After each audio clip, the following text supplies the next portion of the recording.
नमस्कार प्रेक्षकांनो, S Marathi news वृत्तवाहिनी घेऊन येत आहे गणेशोत्सव निमित्त खास स्पर्धा एक आरती आपल्या सोबत आपल्या घरी।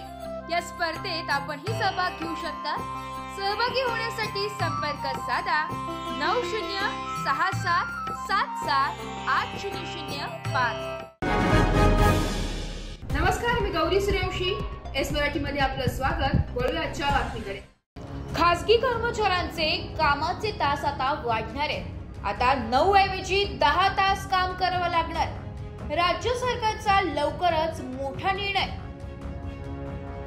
राज्यातील दुकाने, हॉटेल्स, मॉल्स आणि इतर खासगी आस्थापनांमध्ये काम करणाऱ्या कर्मचाऱ्यांसाठी एक मोठी बातमी आहे। राज्य सरकार खासगी आस्थापनांमधील कर्मचाऱ्यांचे कामाचे तास 9 वरून थेट 10 करण्याचा विचार करीत आहे। यासाठी महाराष्ट्र दुकाने व आस्थापने रोजगार नियमन व सेवा अटी अधिनियम 2017 मध्ये महत्त्वाचे बदल करण्याची तयारी सुरू। या अधिनियमानुसार राज्यभरातील दुकाने, हॉटेल्स, मनोरंजन केंद्र आदी ठिकाणी कामाचे तास निश्चित केले जातात। मंगळवारी झालेल्या राज्य मंत्रिमंडळाच्या बैठकीत कामगार विभागाने या संदर्भात एक सविस्तर माहिती दिली आहे। सूत्रांनी दिलेल्या माहितीनुसार या प्रस्तावावर बैठकीत चर्चा झाली असली तरी मंत्रिमंडळाने यातील काही तरतुदींवर अधिक स्पष्टीकरण मागितले, त्यामुळे तुर्तास हा निर्णय स्थगित ठेवण्यात आलाय। कामगार विभाग 2017च्या कायद्यात सुमारे 5 मोठे बदल करण्याच्या तयारीत आहे, ज्यातील सर्वात महत्त्वाचा बदल म्हणजे कामाचे तास वाढवणे हा आहे।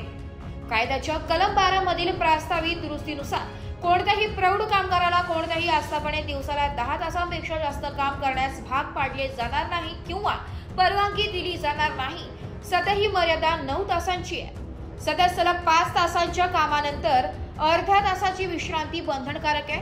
नव्या प्रस्तावानुसार सलग 6 तासांच्या कामातच अर्ध्या तासाची विश्रांती समाविष्ट असेल। 3 महिन्यातील ओव्हरटाईमचा कालावधी 125 तासांवरून 144 तासांपर्यंत वाढवण्याचाही प्रस्ताव आहे।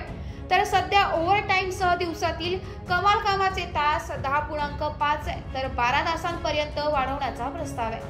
सर्वात महत्त्वाचे म्हणजे एखाद्या तातडीच्या कामासाठी दिवसाला 12 तासांची कमाल मर्यादा काढून टाकण्याचा प्रस्ताव। याचाच अर्थ अशा परिस्थितीत कामासाठी कोणतीही कमाल मर्यादा नसेल। हा कायदा सध्या 10 किंवा अधिक कर्मचारी असलेल्या आस्थापनांना लागू होतो। नव्या प्रस्तावानुसार तो 20 किंवा अधिक कर्मचारी असलेल्या आस्थापनांना लागू होईल। संपादकीय एस मराठी न्यूज नाशिक। अशाच नवीन ताज्या घडामोडी जाणून घेण्यासाठी आमच्या एस मराठी न्यूज चॅनलला लाईक करा, शेअर करा, सबस्क्राइब करा आणि बेल आयकॉनला क्लिक करायला विसरू नका।